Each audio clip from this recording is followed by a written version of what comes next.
Hello everyone. Let me introduce myself. My name is Aprilya Juliyanti, with student ID number 25,411,179 from Management 25A class. This time, I will be presenting material from the Business Communication course on the topic of focus group discussions in business communication.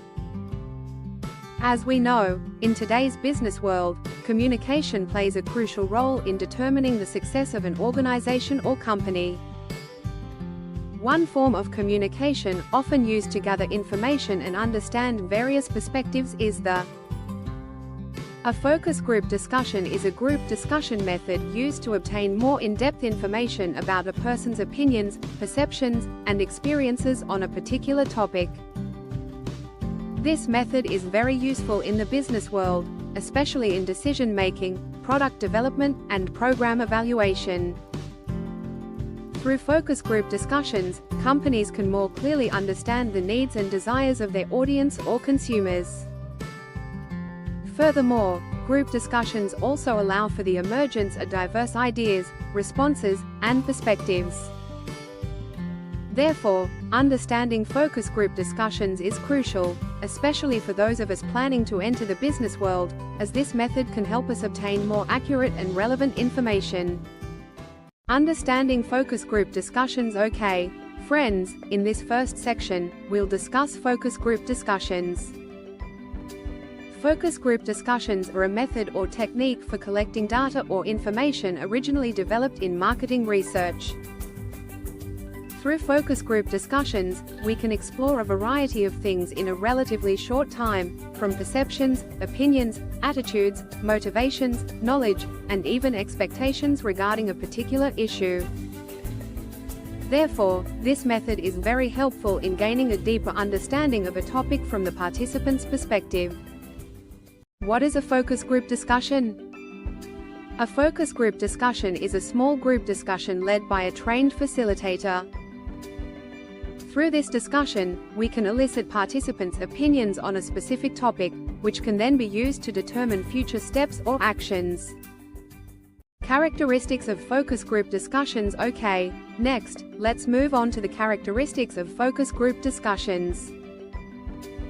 First, the number of participants usually ranges from 7 to 11 people. Second, the participants have similar or relatively homogeneous characteristics, in line with the purpose of the discussion. Third, focus group discussions are a data collection process, so the discussion itself is prioritized. Fourth, focus group discussions are a qualitative data collection method. Fifth, the discussion must have a clear focus on a specific topic. Finally, sixth, focus group discussions are conducted in a neutral setting so participants feel comfortable expressing their opinions. Differences between focus group discussions and regular groups. Next, we'll examine the differences between focus group discussions and regular groups. First, focus group discussions focus on a specific topic. Second, there's a facilitator who guides the discussion. Finally, each participant is encouraged to actively speak and respond to each other's opinions. Next, we'll discuss the uses of focus group discussions. The first is to design survey questionnaires. The second is to develop research hypotheses. And finally, the third is to collect qualitative data in the planning, implementation, monitoring, and evaluation processes. Okay, now we'll move on to the basic uses of focus group discussions. Focus group discussions are used in several stages. The first is to identify problems. The second is for the planning stage. The third is for implementation. And finally, the fourth is for assessment or evaluation. When should focus group discussions be used? Focus group discussions should be used in several situations. The first is when introducing a new program or service. The second is when a deeper understanding of opinions is needed.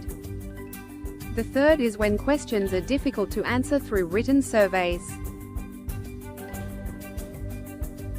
When should focus group discussions be avoided? However, there are also situations where they should not be used. The first is when they create expectations that cannot be met. The second is when participants feel uncomfortable with each other. The third is when the topic is not relevant to the participants. The fourth is when statistical data is needed. How to conduct a focus group discussion. Next, we'll move on to how to conduct a focus group discussion. Before the meeting, the first step is to reaffirm the objectives. The second step is to consider alternative methods. The third step is to determine the facilitator. The fourth step is to prepare a note taker. The fifth step is to determine the participants. The sixth step is to determine incentives. The seventh step is to organize the meeting details. The eighth step is to prepare questions. The ninth step is to recruit participants. The 10th step is to review the preparations. During the meeting, the first step is to thank the participants. The second step is to explain the purpose of the discussion. The third step is to explain the flow of the discussion. The fourth step is to ask opening questions. The fifth step is to continue with the main questions. The sixth step is to provide an opportunity for additional opinions. The seventh step is to explain the next steps. The eighth step is to close with a thank you. And finally, after the meeting is over, the first step is to summarize the discussion results. The second step is to analyze the data. The third step is to share the results. And finally, the fourth step is to use the results. Next, we move on to the advantages of focus group discussions. The first is synergy, where group discussions generate a wider variety of ideas. The second is the snowball effect, where one opinion can spark another. The third is its stimulating nature, which makes participants more active. The fourth is its perceived safety. And finally, the fifth is its spontaneity. There are also disadvantages of focus group discussions. The first is that the results can be misused if procedures are not followed. The second is that discussion results are quite difficult to analyze. The third is the limited ability to gather in-depth information from individuals. The fourth is its high reliance on the facilitator's skills. In conclusion, a focus group discussion, FGD, is a qualitative data collection method conducted through small group discussions guided by a facilitator. This method is effective for exploring various perspectives, such as opinions, perceptions, and experiences, in depth within a relatively short period of time.